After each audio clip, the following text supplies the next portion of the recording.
Okay, welcome back to NDTV special programming on the countdown to the big Gujarat elections. Remember, 50% roughly of Gujarat already voted in the first phase, and today the remaining 50% is voting. It's about 1 o'clock just now in the afternoon, and in just about 4 hours, by 5 p.m., voting is going to close, and then shortly after that, we'll have the first round of exit polls for Gujarat as well as for Himachal Pradesh, which has already voted.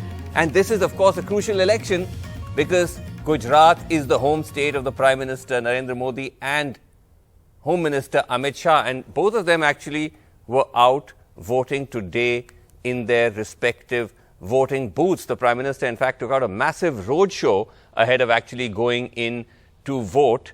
And so did the Home Minister. A big show of strength by both of them, as well as Chief Minister Bhupendra Patel, who also voted in this particular phase. So all eyes are on Gujarat today as the countdown begins to this fascinating election. I'm joined by my colleague Ankit is joining us. He's in Ahmedabad, Pratapnagar, Ahmedabad, and Sohit is also with us in another part of Ahmedabad in Ghatlodia, which is in fact the constituency of the Chief Minister.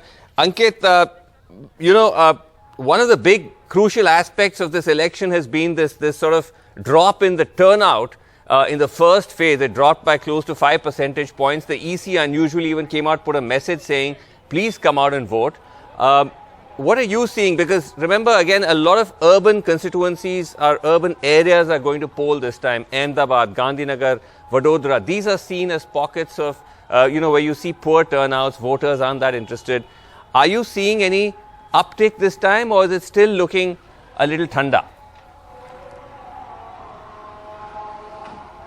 So by 12 o'clock, Vasu, if you take a look at the election percentage, it's slightly less than what it was in 2017. But having said that, the Prime Minister, that's the reason why you see in the constituency like Ahmedabad, which the BJP maximized last time, 21 of the 23 seats, including Ahmedabad rural, 16 in the city. All 16 were won by the BJP, and in the rural constituency as well, BJP won, in fact, 5 of the 7 seats. The Prime Minister's push after the first phase was to try and ensure that the BJP voters do come out. If you compare it, and it's a very interesting comparison, if I may give you, in the first phase of voting, take, for example, Rajkot West, which was Vijay Rupani, the former Chief Minister, who was about 6 months back. Him and his entire cabinet was removed. Vijay Rupani, last election, won that constituency by the margin of more than 50,000 votes, about 54,000 votes. That's also a very important constituency because after Vajubhai Vala, who was one of the key architects of the Bharatiya Janata Party and the RSS in Gujarat, Prime Minister Narendra Modi fought his first election from Rajkot West. Now, this time, not only has Mr. Rupani been dropped, a new candidate has been brought in. In that constituency, if you compare it to 2017, there is a 9% drop in the voting percentage. Many analysts are saying that it is also because Mr. Rupani has not campaigned actively. The workers there are not quite happy with the change that have taken place. And the result of that has been the Prime Minister and Mr. Amit Shah leading this entire campaign for the second phase, leading it from the front. In just about day and a half, the last day of campaigning, Prime Minister has done 6 rallies, 2 massive road shows, and overall in the Gujarat election between Mr. Amit Shah and Prime Minister Narendra Modi, 68 rallies and road shows have taken place, most of them in the second half of this campaign. So clearly there is some sort of a worry as far as the BJP is concerned, but the other aspect of it also is, few BJP leaders tell us that this also tells you that though people might not be very interested in voting because they feel possibly the result is, they know what the result is going to be, and that's why there is no overwhelming surge of the people coming out and expressing their, franchise. Meanwhile, contrast the first phase urban areas with the places like, the tribal areas of Saurashtra, of Kutch, more than 70% voting. But Vasu, if you only take 2017 out of the equation and talk about elections before that, 2012 and earlier, the voting percentage in the cities has not been, in quite high 60s. So as of now, though there are mixed signals, but we'll know how this pans out and whether the people do come out in this phase and vote. I'll just tell you one very interesting thing. Like you were saying that it was very unusual for the Election Commission between two phases of the election to come out, put a list of the voters of the urban areas and say that, look, people are not voting in the urban areas. It's also very unusual to see the Election Commission boards, the advertisement material of the Election Commission all across Ahmedabad are in a particular color, or orange to say the least, and many people are raising objection to it that it is, it is corresponding to the colors of a political party. So far, no word from the Election Commission on that, but at least at this moment where I am standing, this is the Alice Bridge area. This also has, Vasu, a lot of minority population. A few of the pockets in Ahmedabad where the minority population is in big numbers. Interestingly here, out of the total number of candidates, there are 12 candidates, those who are from the minority community. Now people say that this is the BJP's electoral machinery at work, but at least at this moment, there are these people, those who are coming out near the Congress office and expressing their franchise, Vasu. All right, thanks very much indeed, Ankit, for that. And interesting point you made about those election commission boards. Maybe we'll get some visuals of those also to look at what exactly that's all about. But let's just go across to Sohit. So Sohit, you are at the Chief Minister's constituency, Ghatlodiya. This is where he contested for the first time, last time in 2017. What's the story there? Is the chief, I mean, of course, the Chief Minister came out and voted. What kind of buzz are you picking up? There are people coming out in good numbers, or is it again, is it a bit still thanda? Well, Vasu, if we speak about the voting over here, you could see huge queues over here. People have been voting, and in fact, I have an interesting set of voters who have voted, from first-time voters, women voters to other voters. All of them have voted, so we'll speak to them as well, that what were their reasons to vote. You are a first-time voter, right? Yeah. So what were your topics? What did you think about voting? I don't want to know the party, but what were the issues that you thought about while voting? I just want the betterment of the country. From past years, the country has developed so much, and I want the country to develop more. And the way they have provided with different schemes, the rules, the regulation of every people living around us, it has been set a really good limit, and I want a great improvement ahead. So that was the reason. Yeah. Ma'am, बतौर महिला voters आप लोग क्या ऐसे मुद्दे थे, मुझे party नहीं जानना है, ऐसे कौन से मुद्दे थे जिसे लेकर आप चुनाव में वोट करने गई?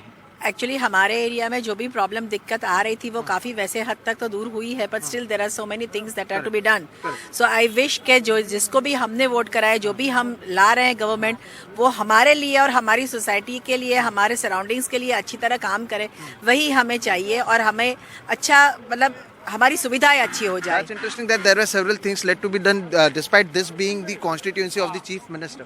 Yes, still, yes. Okay. There were issues that wasn't solved. Yes. So what were your issues? What were your things for which you voted? Yeah, so basically together with the national things which we are considering in the criteria, but here like a lot of things like what problems we are facing within our society or what problems are there within our area. So this is all about that. So keeping all these things in consideration, I would prefer my vote to whomsoever it will. So what about you? What were your reasons to? आप किस मुद्दे पर vote कर रहे हैं? Sir, हम विकास के मुद्दे पर वोट कर रहे हैं. यहाँ पे गुजरात में विकास होता ही जा रहा है, और वो हम महसूस भी कर रहे हैं कि कितना विकास हो रहा है. और बात रही जब अनएम्प्लॉयमेंट की, तो यहाँ पे अनएम्प्लॉयमेंट कुछ है, ये है नहीं. हर एक जगह पे बिजनेस मिल रहा है, कारोबार मिल रहा है, नौकरियाँ भी मिल रही है. सर, आपने कौन से मुद्दे थे आपके वोट करने के लिए? मेरा तो फर्स्ट ऑफ मोदी. अच्छा, ओनली मोदी, नो मुद्दा. अच्छा, नो मुद्दा. नो मुद्दा. नो मुद्दा. Modi only is all things. All things. Okay. We also have senior citizens. Sir, आप जब वोट करने गए थे, पहले अगर आप अपनी उम्र बता दें. आपकी 87। और कौन से मुद्दे थे ऐसे जिसके ऊपर आपने वोट किए हैं? कौन से ऐसे मुद्दे हैं एक खास तौर पर एक ऐसे समय में जब लोग वोट नहीं कर रहे हैं? इतनी 87 की उम्र में भी आप वोट करना है, ये एक बहुत बड़ी बात है, अच्छा संदेश जाता है। आपके कौन से मुद्दे थे जिससे लेकर आप तो गुजरात बहुत समय से देख रहे हैं, कौन से मुद्दे पर आप आए हैं यहाँ पर? मुद्दा तो डेवलपमेंट तो अच्छा हो रहा है, जिसमें बहुत रोड में, रेलवे में और बहुत चीज में हो रहा है। पर मैं एक अपील करूंगा कि सीनियर सिटीजन को जो कंसेशन दिया जाता था, वो जो गवर्नमेंट ने बंद किया है रेलवे में, वो चालू करना चाहिए। ठीक, ये बड़ा हमारा डिमांड है। सीनियर सिटीजन से। So Vasu, we get a gist that everyone has their own issues, from issues of senior citizens to development to Modi being an issue to issue of women, society issues. So there are several things which matters while voting. So this is the exact place where the voting is happening. Isudan Gadvi, the Aam Aadmi Party CM candidate, also came over here to vote. This is interesting that from where the current CM is contesting is also the place where the Aam Aadmi Party CM candidate votes. So yes, these were the issues and the topics from first time voters to senior citizens. They have their own reasons to vote. Very interesting to see what would be the turnout and will these issues all will be resolved or not.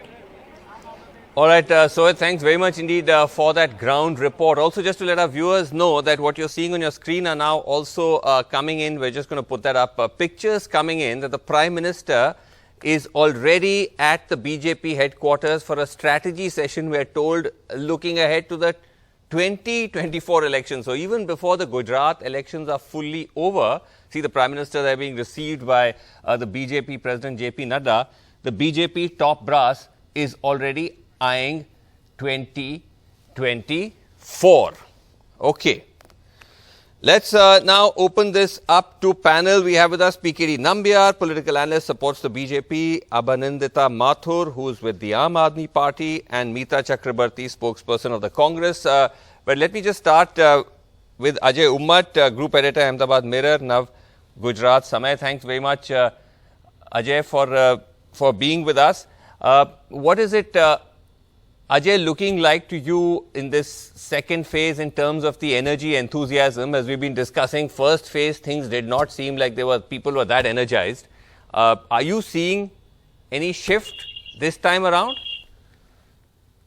Look, Vasu, in urban areas, the percentage of voting is very less. Even in Ellisbridge area or in Gatlodia area. Okay. But if you see in Viramgam, in tribal areas of Chota Udaipur, or in, Sabarkantha or Banaskantha, there, percentage of voting is very, very high, and they are considered to be the strongest bastion of Congress party. For example, Banaskantha, Patan, Sabarkantha, Panchmal, Congress is doing very well there, whereas BJP will be doing very well in urban centers like Ahmedabad, Baroda. Last time also, Vasu, out of 21 seats in Ahmedabad, BJP had won 17 seats. So this time also, BJP is very, very confident that in Ahmedabad they are doing very well. But Ajay, what I wanted to ask you is that how would you explain the fact that despite the fact that you have Ahmedabad, as you were saying, all these urban centers, BJP does well, and also BJP's big guns also fight from there. The CM fights from a seat in Ahmedabad. I think close to almost half a dozen of his ministers also fight from Ahmedabad. PM and Amit Shah both vote in Ahmedabad.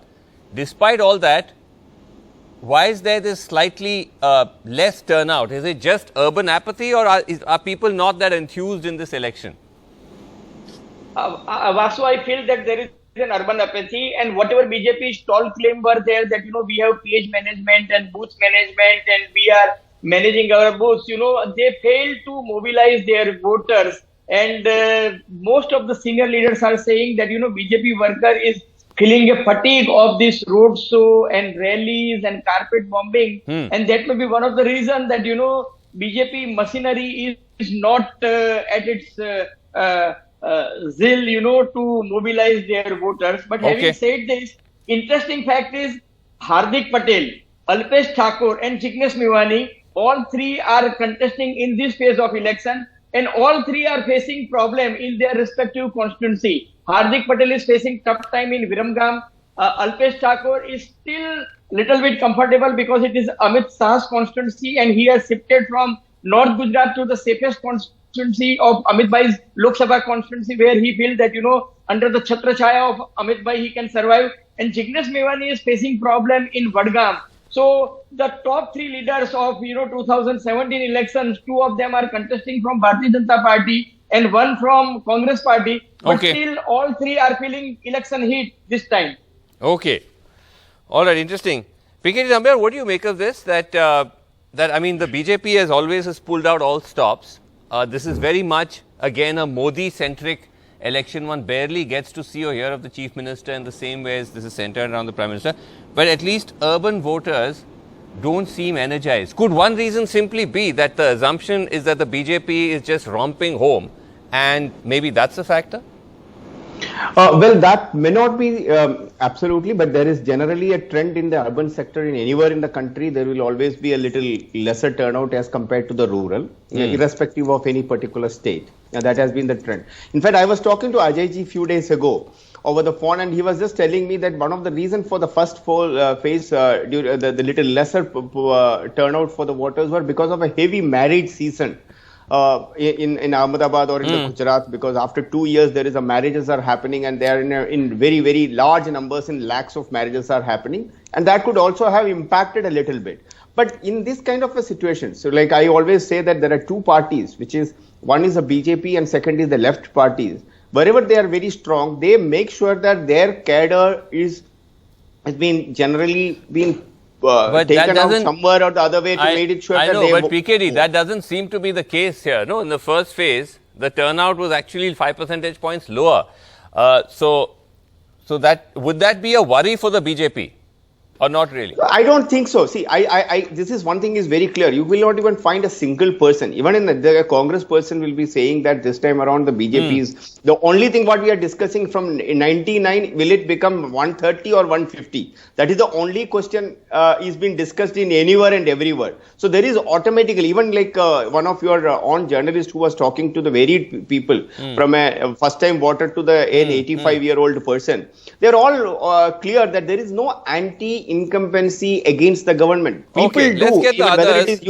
Let's get the others to respond to this. Meeta Chakrabarti, is that fair that the BJP, is now? It's just a question of, is the BJP going to have like the extent of the landslide? Is it going to be, out of a total of about 180 seats? Is the BJP getting 130, 150? There is no anti-incumbency? That is extremely unfair to say. Vasu, had there been no anti-incumbency, then why did Vijay Rupani and the entire cabinet got dismissed in less than a year from the election? Of course, it reflected even in the internal surveys that the BJP conducted that there is a huge element of anti-incumbency, be it about corruption in the government, be it about the Morbi Bridge collapse that happened recently, be it about record high unemployment and record high inflation. So there is an element of anti-incumbency. Number one. Number two, if you see over the past 27 years, Congress might not have been in power in center, but Congress has a solid organizational base in the state of Gujarat. If you look at the assembly election vote share, our vote share has been between 38% and 42% consistently. So to write off and to say that, it's not going, Congress is not going to be performing well. So this is true, by the way. Congress, even at the BJP's peak in 2002, still was polling about 40%. But this time, the Congress, by its own admission, is saying that we're not running it's not a regular campaign. It's a silent campaign. It's a low-key campaign.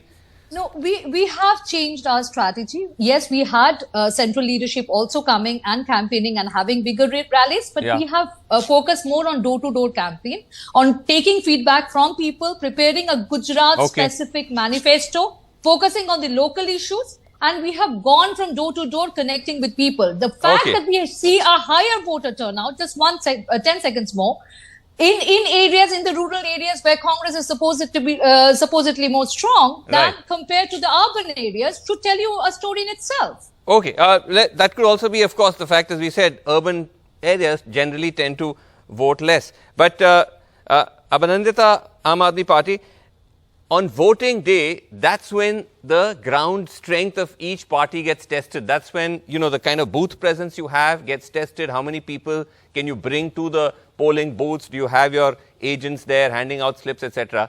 Right? Is that a disadvantage for you? Because you are a new entrant in Gujarat. You may have created a buzz, but when it comes to the ground game, to take on particularly the BJP is a big task.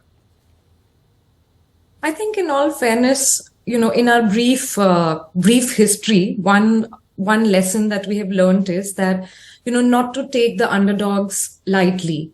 And here by underdogs, I actually mean, the marginalized and the poor and the people of Gujarat who are suffering.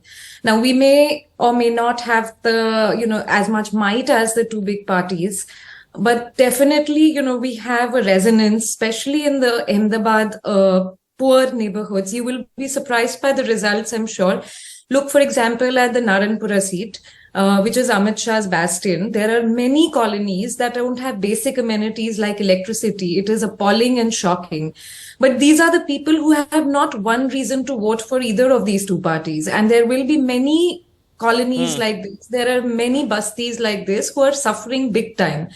So, the Janta is our cadre, and I'm not saying this in a poetic manner. I really mean it. I think that a lot of people need somebody like... But do you have... So today, I'm saying today, if we were to go and see the AAP presence at these different constituencies, at the different booths, would we actually see you have a strong presence there? I think if you speak to the electorate, whether or not the Aam Aadmi Party's offering has been communicated to them, whether the message has been communicated to them, there you will certainly find resonance. And you also have to see that I'll just finish, there are a lot of people who are, who are very scared of some of the big leaders of the BJP. So we may not have outspoken support all the time, but... All right, okay.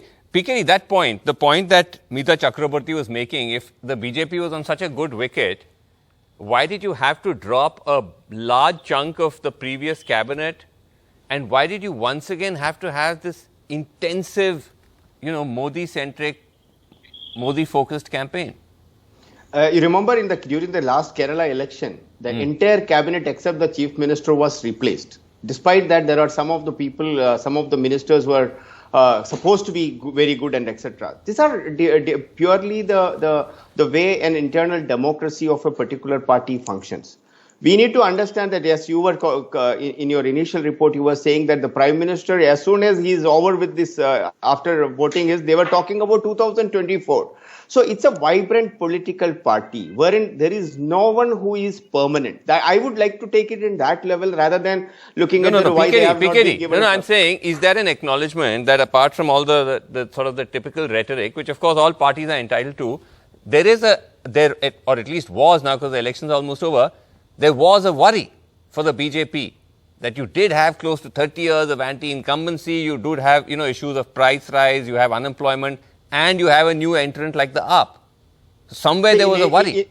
In any organization, I would say a very vibrant organization should have some kind of an internal mechanism to do an internal assessment. Forget about the external assessment. The internal assessment of the party would be from the point of view of what is the level of commitment, what he is giving at the time to the people of his constituency, or how he is performing as per the benchmark of the party, his own set benchmark by the party. I think, of course, that is the decision the party should take. But I am of the opinion every party should do this. Every party should do that. Okay, but Ajay Umar, last word. Okay, Ajay Umar, last word. Just second. Look at Rajasthan. For an example, both the people, the current chief minister and the deputy chief minister, former deputy chief minister, is fighting. They are calling one the other person. You yourself have broke the story of Gaddar. And what happened? No action by the central. Okay, fine. Ajay, all right. Ajay Umar, last word from you that this very, very strong. I mean, we saw this last time in 2017 as well. The Prime Minister campaigned extensively. But this time, almost, I mean, I was there briefly before the election dates were announced. It's virtually, I mean, you can barely get a sense of the Chief Minister. It's very much Modi-centric. Is that really what the BJP is hoping will carry them over the rope? Yeah, Modi is only X factor in this election, and BJP is banking upon heavily on Prime Minister Narendra Modi only, and that's the reason that, in last 3 days of campaigning, he did 2 big shows in Ahmedabad. And yesterday evening, normally Prime Minister comes in the morning for voting. Yesterday evening, again, unscheduled visit of Prime Minister we have seen in Ahmedabad. And last night he did, monitoring of all the booths, and he said that, percentage of votes should go high. Even election commission has also appealed. The point I am making that, Aam Aadmi Party may become a disruptive force this time, both for BJP and Congress. I am not saying that BJP is losing election. BJP is winning election, but Aam Aadmi Party is a force to reckon with. They may not won more seats in Gujarat, but they will definitely mar prospects of BJP and Congress in many seats. And that's why, before 15 minutes, before half an hour, I was talking to former Deputy Chief Minister Nitin Bhai Patel, and he also said that we are also worried that, कि ऊंट किस करवट पे बैठेगा. They are also worried that, in some of the seats, Aam Aadmi Party may spoil their game also. Okay. So, all right. They are also keeping their finger the crossed. Prime Minister should also focus on the governance of this country and not always be on the election campaign mode. Right. Okay. All right. Okay. Well, let's see how it all plays out. We will take a break here. We'll continue our coverage of this and we will come back to this in just a moment. We'll leave you with what the Prime Minister said shortly after casting his vote today. लोकतंत्र का ये उत्सव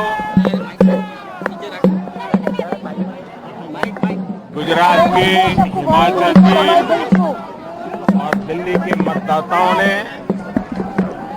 बहुत ही उत्साह और उमंग के साथ मनाया. मैं लोकतंत्र के उत्सव के लिए देश के नागरिकों का हृदय से अभिनंदन करता हूं, धन्यवाद करता हूं. बहुत ही शानदार तरीके से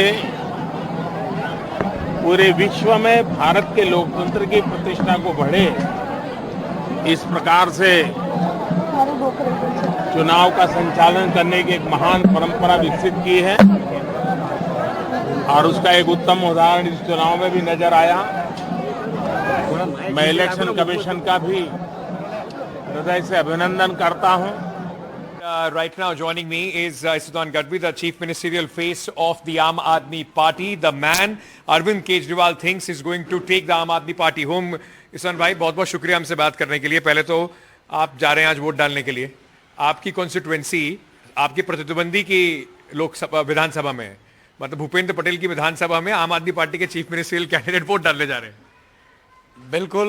देखो, मैं जब पत्रकारिता में था तो स्वाभाविक है कि वोटिंग के दिन, काउंटिंग के दिन हमें रहना पड़ता है चैनल में, क्योंकि चैनल हेड था. तो मैंने मेरा वोटिंग यहाँ ट्रांसफ़र करवाया था और मैं उस दंभ में नहीं मानता हूँ. मैं चाहता तो वहाँ फिर से ट्रांसफ़र करवा सकता था, लेकिन मैं मानता हूँ कि भाई जो है उसको हमें स्वीकार करके चलना चाहिए. और स्वाभाविक तौर पर आज मैं वोट डालने जा रहा हूँ, मैं मेरे परिवार के साथ. और मुझे पूरी उम्मीद है कि यहाँ पूरी एजुकेशन सिस्टम करप्शन में इतनी चली गई है और इतनी कबाड़ा कर दिया इन्होंने. बढ़ती फीस, महंगाई, बिजली के दाम, करप्शन इतना बढ़ गया है. और जिस तरह से फीस एक बार तो भर ली प्राइवेट में, फिर अगले साल बोलेंगे 15% बढ़ाकर आइए दीजिए, वरना निकाल कर आप नाम आप कहीं और चले जाइए. तो इस तरह का जो पूरा है नेक्सस और कानून व्यवस्था, मुझे लगता है कि इस बार जनता शिक्षा, अच्छी शिक्षा व्यवस्था, स्वास्थ्य व्यवस्था, कानून व्यवस्था और मुझ जैसे शरीफ आदमी, मैं अपने आप को शरीफ इसलिए कहता हूँ कि लोगों के लिए मैंने पत्रकारिता में होते हुए मुद्दों की पत्रकारिता की है, खूब मेहनत की है लोगों के लिए.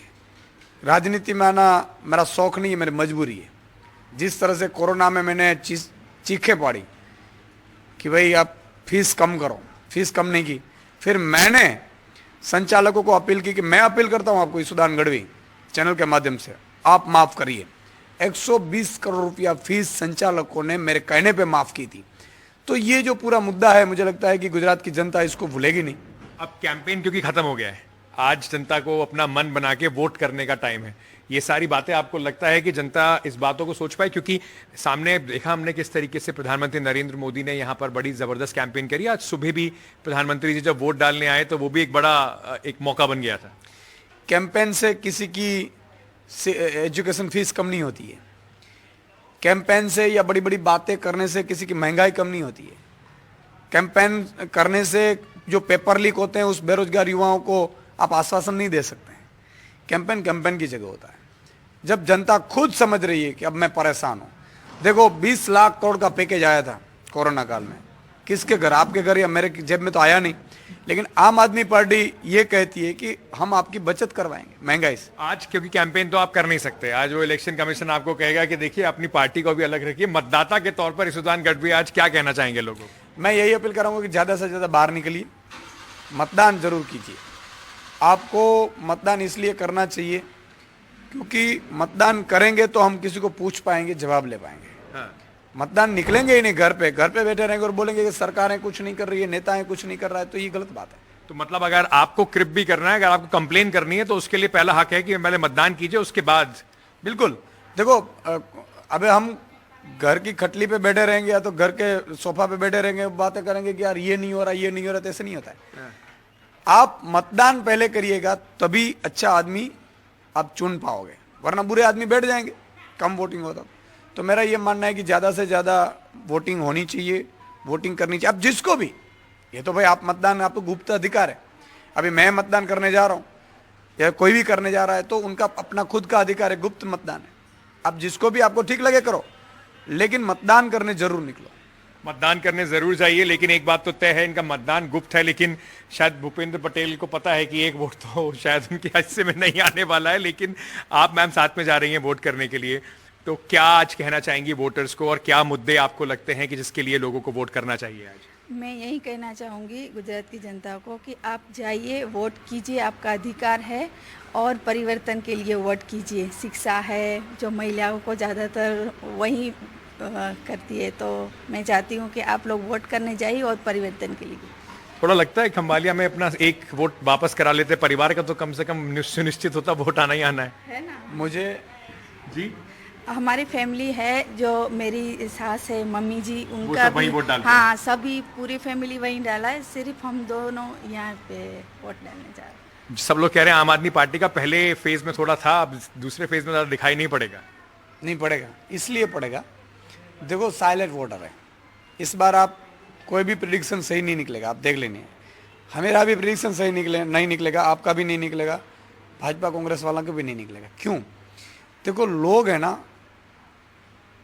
उस मूड में है। मैंने खुद ने, जो मैं बूथ पर था उस टाइम कॉन्स्टिट्यूशन में घूम रहा था, मैं जब गांव में कदम रखता था ना, तो लोग मतलब कि कूद कर आते हैं, लेकिन बूथ पे जाते हैं ना तो मुझे देख रहे थे फिर भी ऐसे खड़े हो जाते थे। हाँ। फिर जब मैं वापस वो निकलते थे ना तो मुझे हाथ हाय हेलो करते थे कि सुदान भाई अब आप देख लेना। मतलब कि कहने का तात्पर्य कि साइलेंट वोटर है। और शहरों के तो बहुत साइलेंट वोटर है। शहरी वर्ग ऐसे हैं कि बीजेपी की गाड़ी में अगर आया तो भी आप ये मानकर मत चलना कि वो तो छोड़ देते हैं जनता के ऊपर। 8 तारीख को हमें पता चली जाएगा किस तरीके से जो वोट आएगा। लेकिन बहुत बहुत शुक्रिया हमसे बात करने के लिए और ऑल द बेस्ट। आपको भी मैम।